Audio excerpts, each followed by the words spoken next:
사람이 살면서 용서하기 어렵고 또 이렇게 잘 잊어버리지 않으면서 가슴에 오래 미움, 증오, 질투, 원망 이러한 것이 이렇게 가슴 속에 이렇게 막 응어리지는 그러한 것들이 대부분이 가족 간의 문제예요. 남들보다는.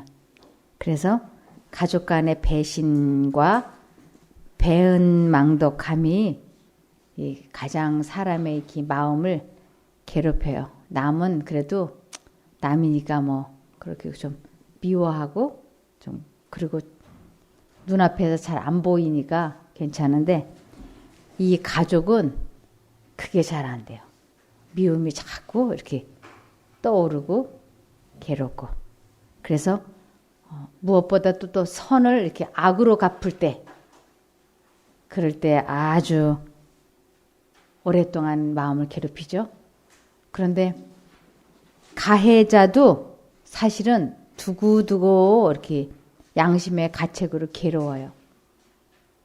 피해자만 괴로운 게 아니고 가해자도 사실은 많이 오랫동안 괴롭습니다.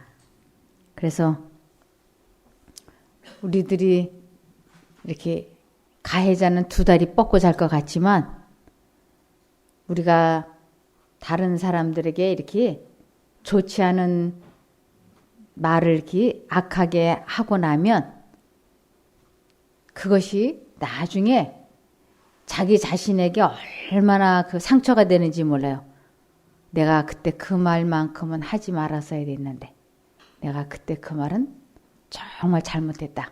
그러면서 그것이 자기 자신에게도 깊은 상처와 후회가 되고 또한 그 피해자 쪽에서도 아주 두고두고 이렇게 후회가 되고 괴로울 수 있어요.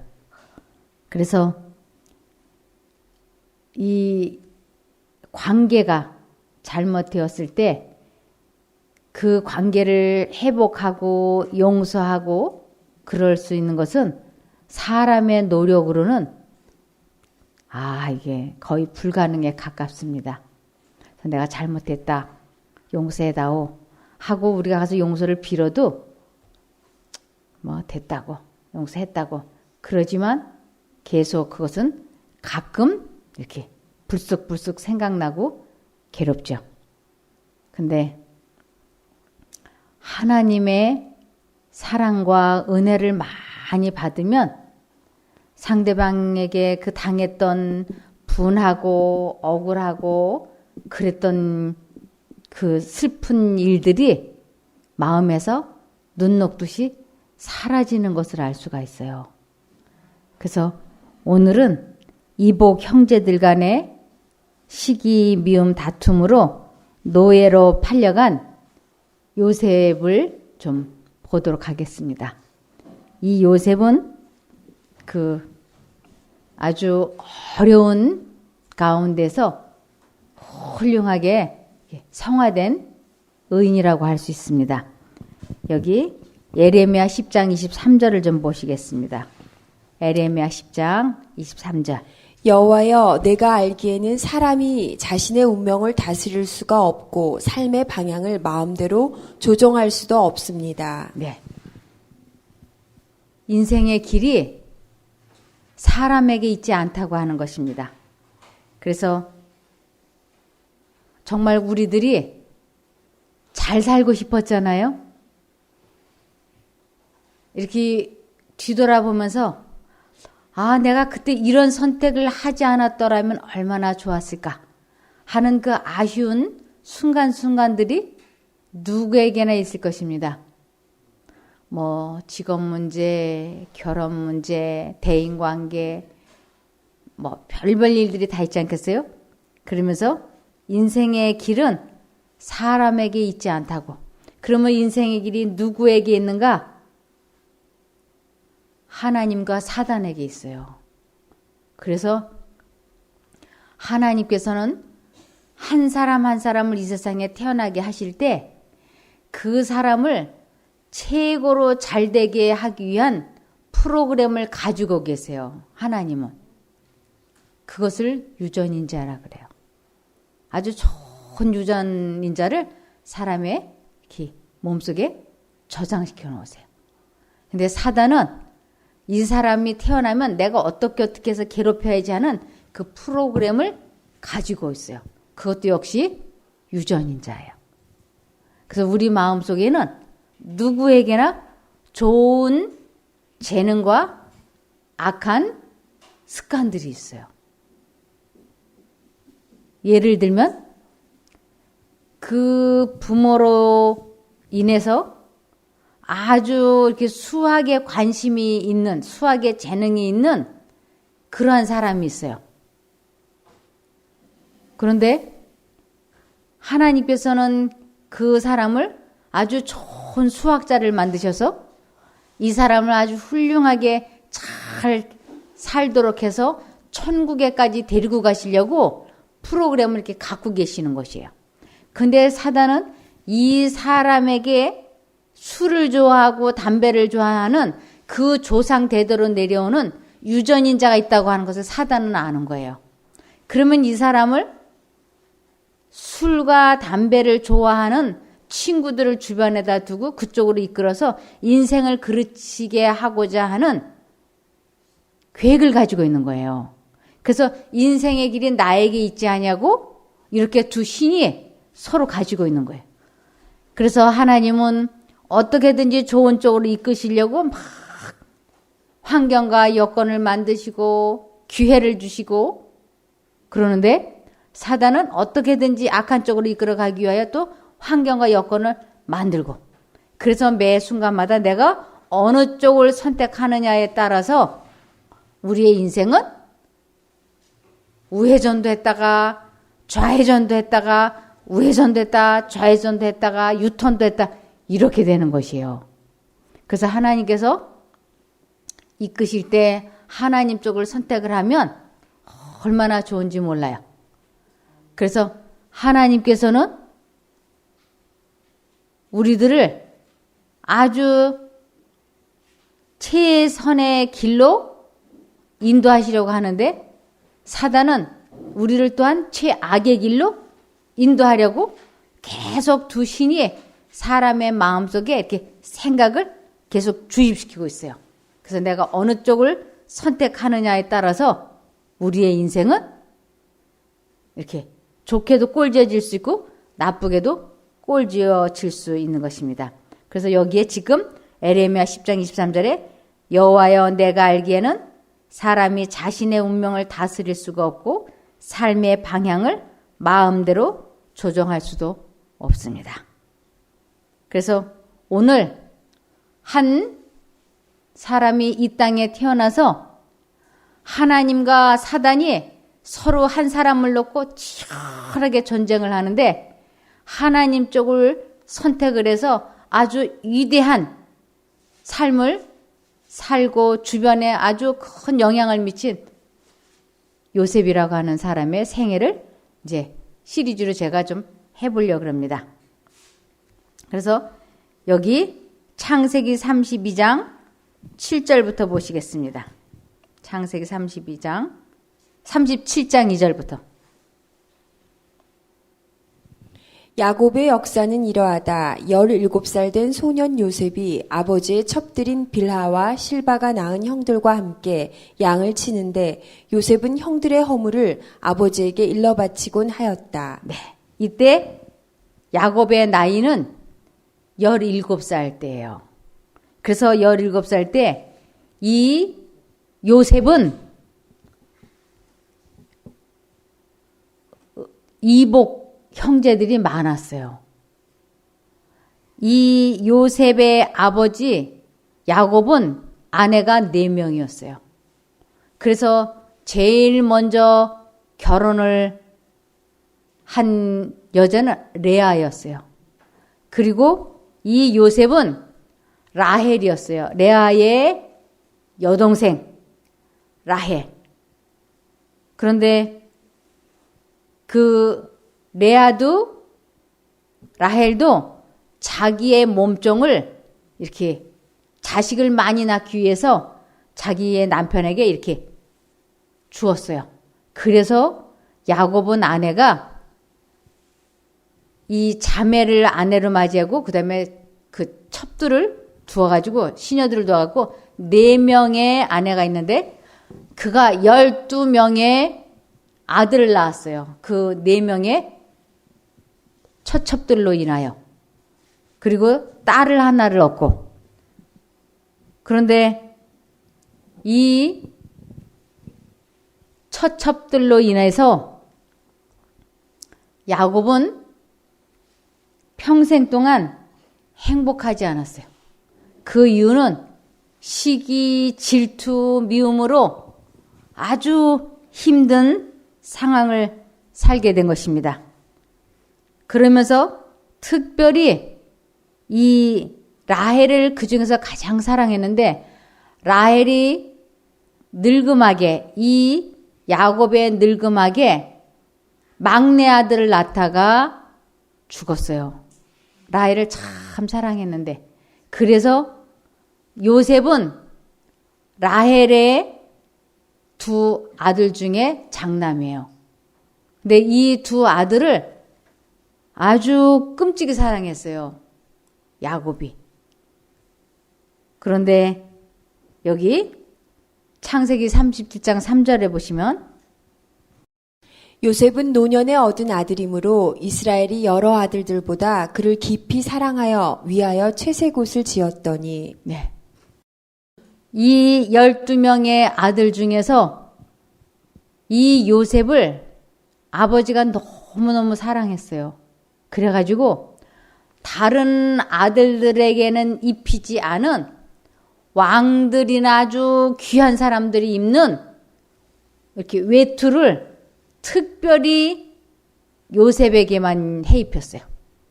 그러니 나머지 10명의 형들이 아주 많이 질투하고 싫어했어요.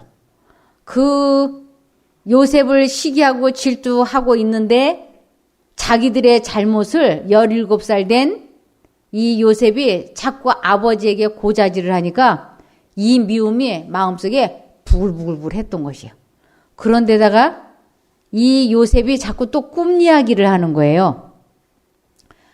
보리단이 12개가 있는데 그 보리단이 다 나를 향해서 이렇게 절을 했다. 뭐 하늘의 별들이 또 다 나를 보고 절을 했다. 이러니까 그러지 않아도 미운데 이제는 또 자꾸 이렇게 꿈 얘기를 하니까 이 10명의 형들이 질투심 때문에 요셉에 대해서 살기를 느끼기 시작했어요. 이 마음 속에 질투가 한번 일어나면 사람의 힘으로는 이것을 다스릴 수 없다고 성경에는 나와 있습니다. 여기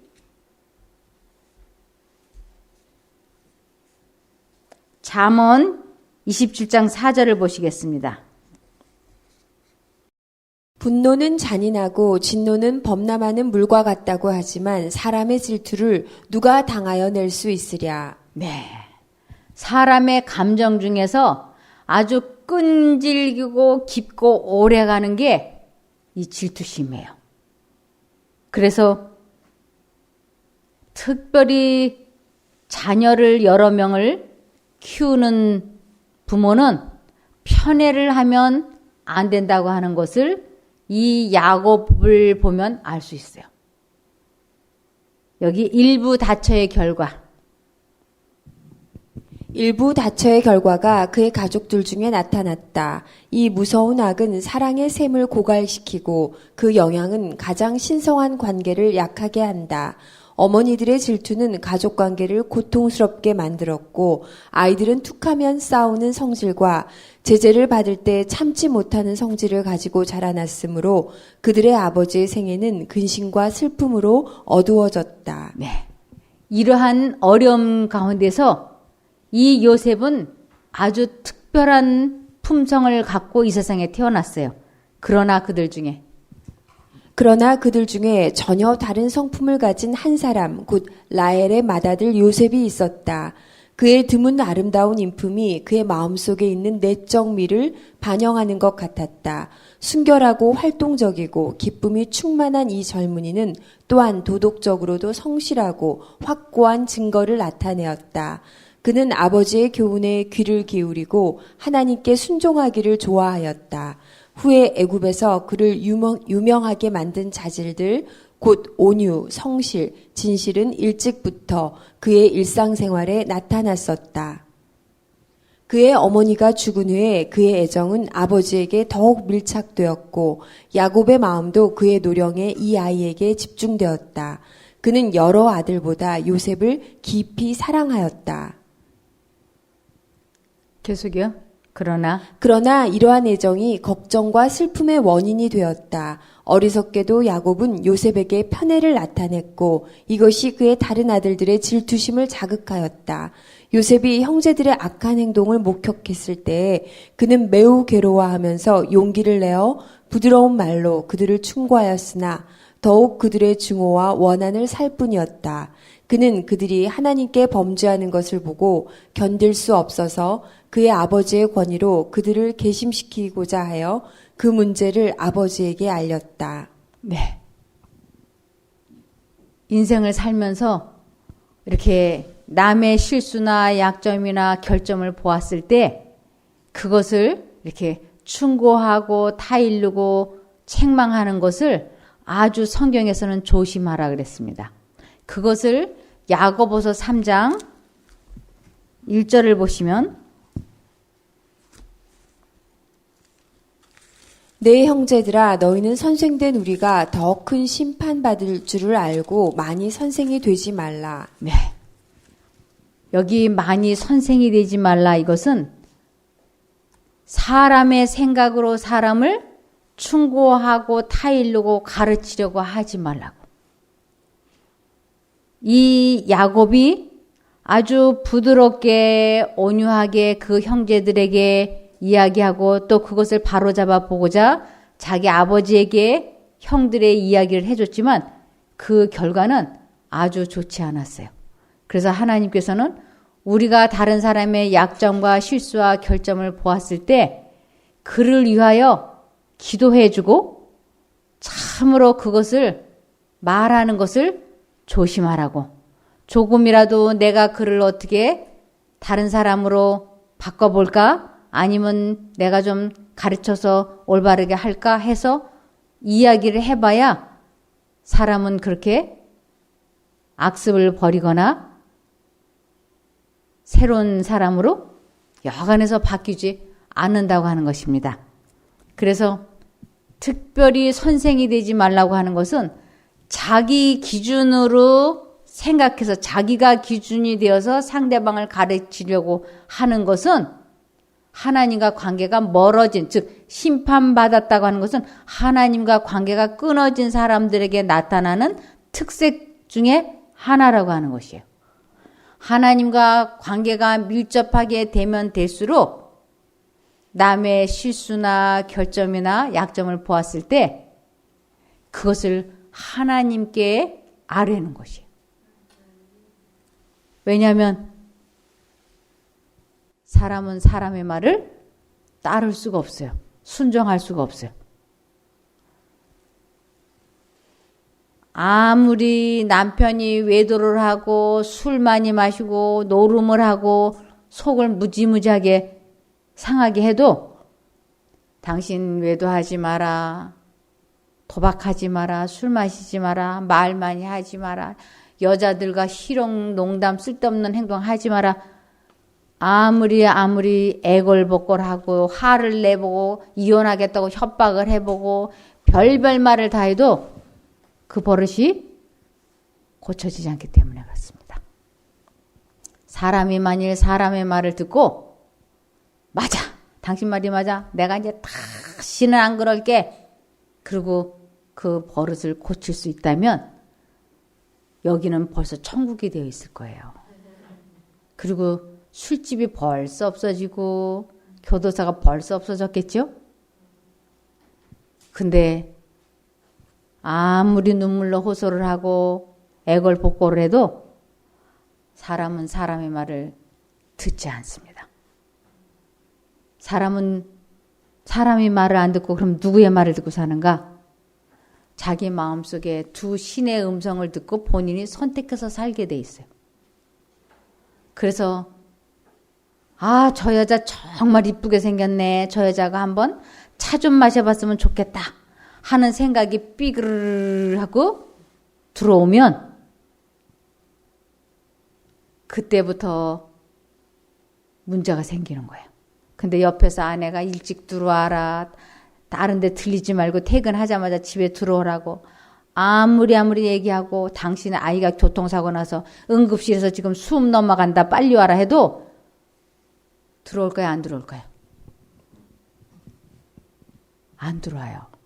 왜냐하면 사람은 두 가지 생각이 돌아가는 데서 본인이 선택해서 살게끔 돼 있어서. 하나님께서는 자식이 죽어간다잖아. 교통사고로 응급실에 있대잖아. 빨리 가야 돼. 양심 속에 들려오는 하나님의 음성과 아니 저 여자하고 오늘 내가 만나서 데이트하기로 약속을 했는데 어떻게 이 약속을 놓칠 수가 있어. 오늘 첫 만남인데 꼭 그 장소에 나가봐야 돼. 이것이 왔다 갔다 아무리 부인이 전화를 하고 그래도 이쪽으로 가기로 선택을 해버리면 핸드폰을 꺼놓고 간다니까요. 여기에 아주 기가 막힌 춤 선생이 왔었어요. 이 사람은 아예 걸음걸이도 이렇게 춤 선생 걸음걸이야. 그리고 이 몸놀림도 아주 그것이 뭐 10년, 20년이라면 이 사람은 3, 40년 평생을 이렇게 춤 선생이에요. 그래서 이 사람은 상대방 여자 손만 잡아봐도 실력을 알 수 있을 정도래요. 근데 이분이 머리가 백발이에요. 근데 해가 이렇게 넘어갈 때쯤 되면 검은 가발을 쓰고 백구두를 신고 나가는 거예요. 그러는 과정 중에 이 부인이 얼마나 많이 속상했겠어요. 그래서 많이 속상해서 부인이 병원에서 암 수술을 받았어. 그러면 지금 수술실에 들어가서 이제 회복실로 오면 당연히 누가 이렇게 기다려야 될까요? 우리 다 알죠? 네, 남편이 내가 남편으로서 아내 속 많이 속였는데 그래 내가 내 아내의 병의 원인 제공자나 마찬가지니까 그래 이렇게 기다려줘야 되잖아요. 근데 이 두 가지 생각이 돌아가기 시작하는 거지. 아내가 수술을 받고 회복실로 이제 들어가면 회복실에서 내가 맞아줘야지. 눈 떴을 때 내가 그래도 손을 잡고 당신 고생했어라고 말이라도 해줘야지. 이 생각이 막 돌아가는데 한쪽으로. 오늘 그 사람이 그런데 이렇게 얘기하더라고요. 캬바레에 오늘 물이 좋다고. 이 물이 좋다라고 하는 것이 아주 젊고 이쁜 여성들이 많이 오는 곳을 물이 좋다 그런대요. 오늘 그 캬바레에 물이 좋다는데 거길 가야지 하는 생각이 들어오면 이 사람이 어떻게 할 바를 몰라. 그래서 이분이 결국 그 물 좋은 캬바레로 가버렸어요. 그리고 아내가 수술실에서 나와서 회복실에서 눈을 뜨니까 혼자 누워있는 거야. 그 여자가 얼마나 많이 울었겠어요? 이 사람이 그러면서 이 속에 이룬 말로 다 할 수 없는 양심의 가책이 느껴지지 않겠어요? 그래서 그 처갓집 식구들한테 말도 못하는 수모를 겪었대요. 네가 사람이냐, 네가 개 아니냐, 뭐 하여튼 사람으로서는 할 수 있는 모든 말을 그 처갓집 식구들한테 다 들었대. 그럼 이제 그 사람이 그 다음날 어떻게 했을까요? 갔을까요? 안 갔을까요? 이 사람이 그 다음날도 갔어요. 물 좋은 캬바레. 그래서 이 사람이 나이가 이제 70이 다 돼가지고 아주 머리가 백발이 돼가지고 암 환자가 되어가지고 여길 들어온 거예요.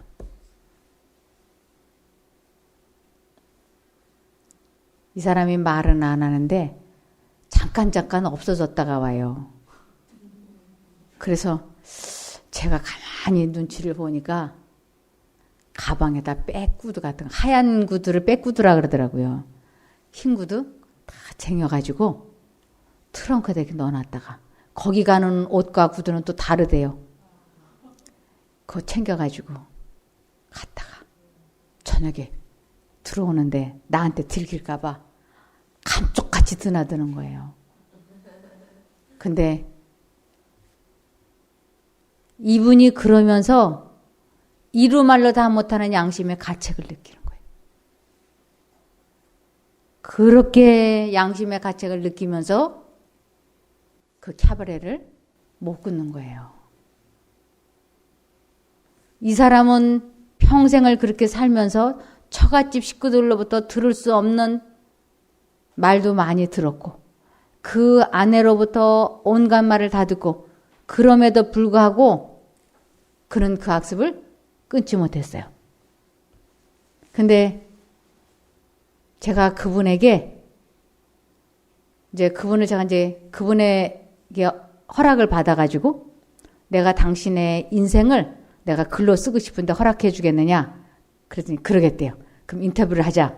근데 제가 이제 여기 모시고 들어갔어요. 그래서 이제 인터뷰를 하는데 이분이 자꾸 멈칫멈칫 하는 거예요. 말을 하면서. 왜냐하면 제가 그 사람에게 인생 그렇게 살면 되겠냐. 그러면서 책망하거나 훈시할까 봐. 근데 제가 전혀 그렇게 하지 않았어요. 그 사람이 하는 말 그런 거 받아 쓰고 전혀 충고도 안 하고 그냥 이렇게 잘 받아 적기만 했어요. 그랬더니 이분이 좀 안심을 하더라고요. 자기의 인생 경험담을 이렇게 다 쓰면서 한마디쯤 당신이 그러고도 사람이냐 라는 말을 제가 할까봐 겁을 냈는데 제가 끝까지 하지 않았어요. 그 이유는 사람은 사람의 충고나 책망을 듣고 자신의 본성, 악습 이런 걸 고칠 수 없다고 하는 것을 제가 잘 알기 때문에 그 사람이 참 많이 불쌍하게 생각됐습니다. 얼마나 많이 힘들었을까. 이 마음속에 반짝반짝하는 그 캬바레의 그 소음, 그 분위기, 가고 싶은 열망과 거기를 다시 가면 안 된다고 하는 그러한 두 가지 생각이 마음을 괴롭힐 때 이 사람이 얼마나 괴로워하면서 그쪽을 선택하고 갔다가 돌아올 때 기분이 어떤가요? 하고 물어보니까 지옥에 갔다 온 것 같아요. 가서는 정신없이 춤을 추고 돌아올 때는 지옥에 갔다 온 것 같아요. 그럼 그 다음날 지옥에 갔다 온 것 같은 그 공허함, 허탈감, 죄책감에 눌려서 그 다음날 다시 안 갈 건가 하고 보면 또 그 다음날도 그 시간 되면 없어져요. 이거 반복하는 거예요. 그러니까 제가 그 사람을 볼 때 너무너무 불쌍한 거예요. 처음에 여기 들어올 때는 암 환자가 아니었어요. 다른 병으로 들어왔었어요. 근데 저 사람이 저렇게 스트레스 받으면서 죄에 탐닉을 하게 되면 결국은 저 사람이 죽을 병에 들 텐데 괜찮을까? 근데 2년 만에 나타났는데 드디어 암 환자가 돼갖고 나타난 거예요. 그러면서 얼마나 이렇게 괴로워하는지. 그래서 요셉이 자기 형들의 잘못을 충고하고 타일르고 했지만 그 형들은 전혀 변화되지 않았어요. 그러면서 자기를 충고하고 타일렀던 그 사람에게 앙심을 품었어요. 무슨 앙심을 품었는가? 이런 앙심을 품었어요. 창세기 37장 이제 4절부터 보시겠습니다. 그 형들이 아비가 형제들보다 그를 사랑함을 보고 그를 미워하여 그에게 언사가 불평하였더라. 계속이요. 요셉이 꿈을 꾸고 자기 형들에게 고하매 그들이 그를 더욱 미워하였더라. 요셉이 그들에게 이르되 청컨대 나의 꾼 꿈을 들으시오. 우리가 밭에서 곡식을 묵더니 내 단은 일어서고 당신들의 단은 내 단을 둘러서서 절하더이다. 그 형들이 그에게 이르되 내가 참으로 우리의 왕이 되겠느냐? 참으로 우리를 다스리게 되겠느냐? 하고 그 꿈과 그 말을 인하여 그를 더욱 미워하더니 요셉이 다시 꿈을 꾸고 그 형들에게 고하여 가로되 내가 또 꿈을 꾼즉 해와 달과 11별이 내게 절하더이다 하니라. 그가 그 꿈으로 부형에게 고하매 아비가 그를 꾸짖고 그에게 이르되 너의 꾼 꿈이 무엇이냐? 나와 내 모와 내 형제들이 참으로 가서 땅에 엎드려 내게 절하겠느냐? 그 형들은 시기하되 그 아비는 그 말을 마음에 두었더라. 그 형들이 세겜에 가서 아비의 양떼를 칠 때에 이스라엘이 요셉에게 이르되 내 형들이 세겜에서 양을 치지 아니하느냐? 너를 그들에게로 보내리라. 요셉이 아비에게 대답하되 내가 그리하겠나이다. 이스라엘이 그에게 이르되 가서 내 형들과 양떼가 다 잘 있는 여부를 보고 돌아와 내게 고하라 하고 그를 헤브론 골짜기에서 보내매 이에 세겜으로 가니라. 어떤 사람이 그를 만난즉 그가 들에서 방황하는지라. 그 사람이 그에게 물어 가로되 내가 무엇을 찾느냐?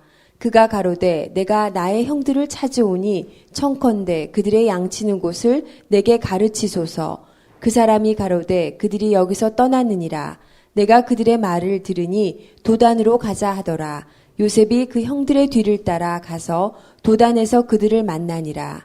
요셉이 그들에게 가까이 오기 전에 그들이 요셉을 멀리서 보고 죽이기를 꾀하여 서로 이르되 꿈꾸는 자가 오는도다. 자, 그를 죽여 한 구덩이에 던지고 우리가 말하기를 악한 짐승이 그를 잡아먹었다 하자. 그 꿈이 어떻게 되는 것을 우리가 볼 것이니라 하는지라. 루벤이 듣고 요셉을 그들의 손에서 구원하려 하여 가로되 우리가 그 생명은 상하지 말자. 루벤이 또 그들에게 이르되 피를 흘리지 말라. 그를 광야 그 구덩이에 던지고 손을 그에게 대지 말라 하니 이는 그가 요셉을 그들의 손에서 구원하여 그 아비에게로 돌리려 함이었더라. 요셉이 형들에게 이르매 그 형들이 요셉의 옷 곧 그 입은 채색 옷을 벗기고 그를 잡아 구덩이에 던지니 그 구덩이는 빈 것이라. 그 속에 물이 없었더라. 네.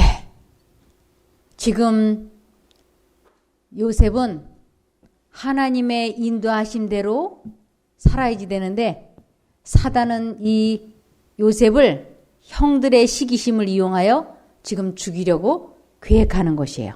그래서 인생의 길이 언제나 두 신의 이렇게 줄다리기 속에서 산다고 하는 걸 알 수 있습니다. 계속 읽어주십시오.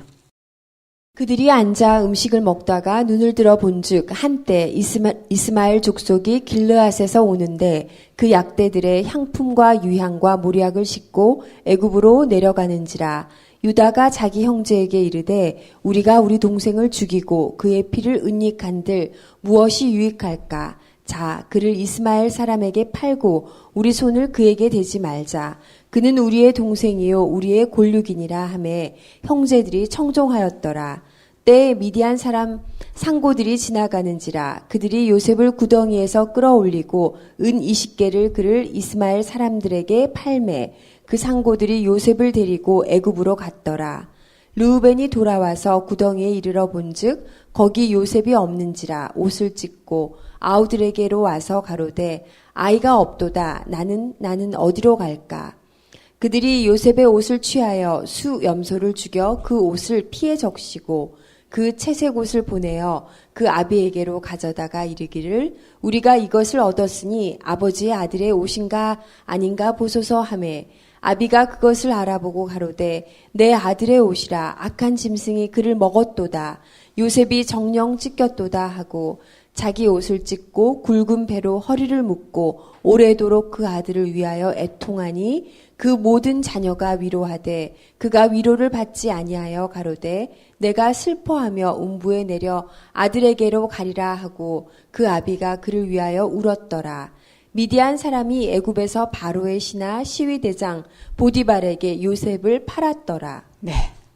17살 된 한 소년이 그 아버지의 편애와 자신의 고자질로 인하여 형제들에게 미움을 받아서 이렇게 지금 이렇게 이제 구덩이에 던져졌다가 그가 기적처럼 이렇게 건져져 가지고 노예 상인들에게 팔려서 노예가 된 것입니다. 그런데 이때 하나님의 생각과 사단의 생각이 이 요셉의 마음에 두 가지 생각이 동시에 들어오는 것이었어요. 형제들이 자기를 팔은 것에 대한 아주 미움, 원망, 야속함, 그러한 분노가 불불 끓어오르는 것이에요. 이 요셉이 구덩이에서 끌어올려졌을 때 자기네들은 거기 둘러앉아서 요셉이 가지고 온 음식을 먹으면서 요셉을 구덩이에 넣었을 때 자기를 건져주니까 구덩이에서 건져주니까 같이 음식 먹을 줄 알았죠. 그런데 노예 상인들에게 자기를 팔려고 할 때 그 10명의 형들에게 한 사람 한 사람을 붙잡고 애걸을 했어요. 나를 팔지 말고 도와달라고. 한 사람 한 사람을 붙잡고 애걸 했지만 그 10명의 형제들이 하나같이 거기에 동의하지 않았어요.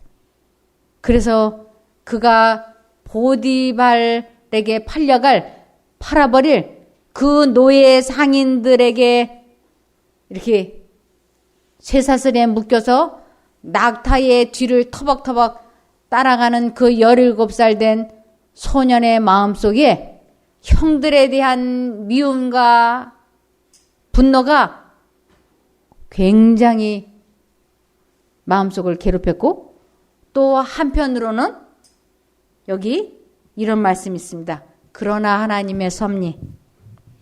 그러나 하나님의 섭리 가운데서 이러한 경험조차도 그에게 축복이 될 것이었다. 다른 방법으로는 여러 해 걸려서도 배울 수 없었을지 모를 것을 그는 몇 시간 안에 배웠다. 계속. 그때 요셉의 생각은 그의 아버지 하나님께로 향하였다. 그는 어린 시절에 하나님을 사랑하고 경외하도록 가르침을 받았다. 때때로 그는 아버지의 장막에서 야곱이 그의 집으로부터 도망해 나와서 방황하던 때에 그가 본 계시에 대한 이야기를 들었다. 그는 여호와께서 야곱에게 약속하신 언약과 그 언약이 어떻게 성취되었는지에 대해 들었다. 곧 필요할 때에 어떻게 하나님의 천사가 그를 교훈하고 안위하고 보호하셨는지에 대하여 들었다. 그리고 그는 사람들을 위하여 구주를 준비하신 하나님의 사랑을 배웠다. 이제 이 모든 귀한 교훈이 그의 앞에 생생하게 떠올랐다. 요셉은 자기 조상들의 하나님이 자기의 하나님이 되시리라는 것을 믿었다. 네. 그리고 그곳에서 그는 여호와께서 자기 자신을 완전히 헌신하고 이스라엘의 수호자 하나님께서 그가 유랑하는 땅에서도 그와 함께 계시기를 기도하였다.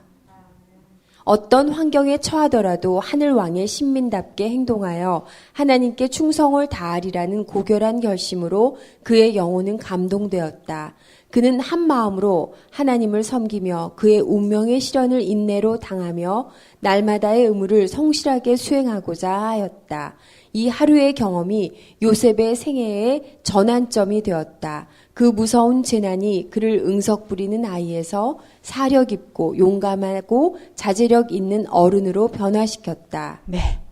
사단은 요셉을 아주 불행한 노예가 되어서 멸망받게 하려고 했지만 하나님께서는 그 아버지가 살고 있는 저 끝에 산을 바라보면서 그는 아버지 하나님을 생각했어요. 그러면서 나는 어떤 경우에도 하나님을 잊어버리지 않겠다고 굳게 결심을 해서 이 하루의 경험이 요셉의 생애의 전환점이 되었다고요. 그래서 시편 112편 7절을 보시면 요셉의 마음속에는 끊임없이 미래에 대한 아주 두려움이 있었지만 시편 112편 7절. 그는 흉한 소식을 두려워 아니하며 여호와를 의뢰하고 그 마음을 굳게 정하였도다. 네, 내가 온전히 하나님만 의지하고 살겠다고 흉한 소식, 내 미래는 이제 어떻게 될 것인가? 그리고 아버지는 어떻게 지내실 것인가? 이런 것 저런 것 아무것도 염려하지 아니하기로 굳게 마음을 정했던 것입니다. 그러면서 요한복음 14장 26절을 보시면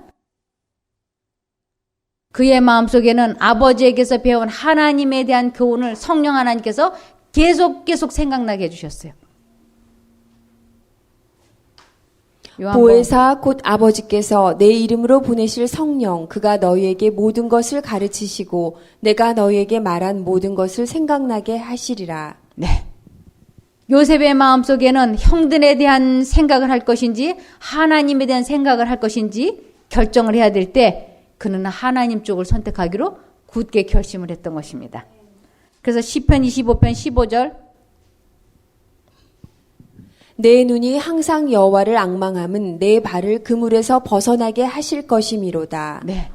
우리의 마음의 영적인 눈이 하나님께 고정이 될 때 우리의 인생을 사단의 올무에서 사단의 계획에서 벗어나게 해주실 것이라고요. 그래서 빌립보서 4장 6절과 7절을 보시면 아무것도 염려하지 말고 모든 일에 기도와 간구로 여러분이 필요로 하는 것을 감사하는 마음으로 하나님께 말씀드리십시오. 그러면 도저히 상상도 할 수 없는 하나님의 놀라운 평안이 그리스도 예수님 안에서 여러분의 마음과 생각을 지켜주실 것입니다. 17살 된 요셉이 그 아버지에게서 배운 그 하나님을 깊이 명상하면서 어떠한 경우에도 하나님을 잊어버리지 않겠다고 결심을 해서 그는 그 짧은 시간 안에 용감하고 자제력 있는 어른으로 영적으로 거듭난 것입니다. 이사야 41장 10절 내가 너와 함께 있으니 두려워하지 말아라. 내가 너의 하나님이니 떨지 말아라. 내가 너를 강하게 하겠다. 내가 너를 도와주고 내 승리의 오른팔로 너를 붙들어 주겠다. 이것이 하나님을 선택하는 사람들에게 주시는 보증의 약속입니다.